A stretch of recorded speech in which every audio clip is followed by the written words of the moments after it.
검찰 수사권 완전 박탈, 이른바 검수완박 입법이 정당했는지에 대해 법 개정 11개월 만에 헌법재판소가 판단을 내놨습니다. 네, 취재기자 연결해 자세한 내용 알아보겠습니다. 신선재 기자, 먼저 결과부터 전해주시죠.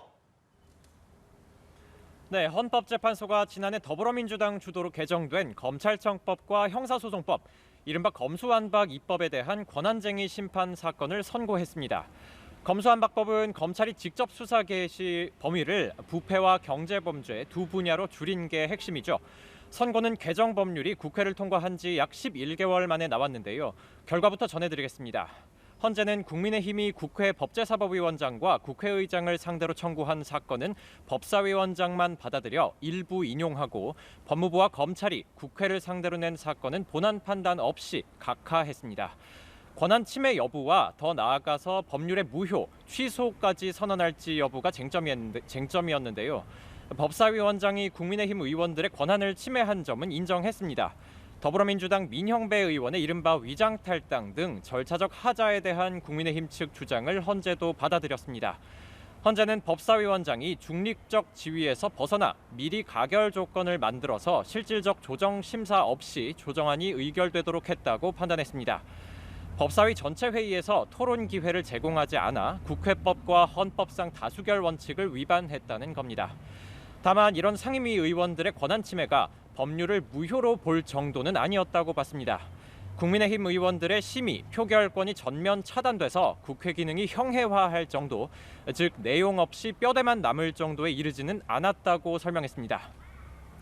국회의장에 의한 권한 침해는 없었다고 판단했는데요. 이른바 회기 쪼개기에 대해서는 헌법과 국회법상 회기에 하한 규정이 없어 헌법과 법률에 어긋나지 않고, 따라서 이로 인한 무제한 토론 종료 역시 정당하다는 겁니다. 한편 법무부와 검찰이 청구한 사건은 실제 판단 없이 형식적 요건만 따져서 각하됐습니다. 검수완박법은 검사의 권한을 제한한다는 주장인데, 법무부 장관은 수사권과 소추권을 행사하지 않기 때문에 심판을 청구할 자격이 없다고 본 겁니다. 검사들의 권한 침해 가능성도 인정되지 않는다고 판단했습니다. 수사권과 소추권은 입법 사항이라서 국회가 이를 국가기관 사이에서 조정, 배분하도록 한 것은 적법하다는 건데요. 검사의 수사, 소추권이 헌법에 근거한 게 아니라고 본 겁니다. 헌재는 입법자가 경찰이나 군검사 등 행정부 내 국가기관들 사이에 수사권과 소추권을 조정, 배분하고 있다는 점도 그 이유로 들었습니다. 네, 신 기자, 선고가 끝나고 관계자들이 입장을 밝혔다고요? 네, 청구인으로 직접 변론에도 나섰던 한동훈 장관은 선고에는 나오지 않았습니다. 다만 대리인으로 나온 강일원 변호사는 헌재의 최종 결정을 존중한다면서도 반대 의견에 대한 언급 없이 다소 형식적인 사유로 각하돼서 아쉽다고 밝혔습니다. 국민의힘 전주의 의원은 헌재가 법률 무효까지 판단하지 않은 점에 대해서 스스로의 기능을 방기하고 비겁한 결정을 했다고 말했습니다. 국회 측 노희범 변호사는 헌재 결정을 존중한다고 짧게 소감을 밝혔습니다. 헌재 판단으로 검수완박 과정의 절차적 흠결은 일부 인정됐지만 실질적 당사자인 검찰 주장은 받아들여지지 않은 셈입니다.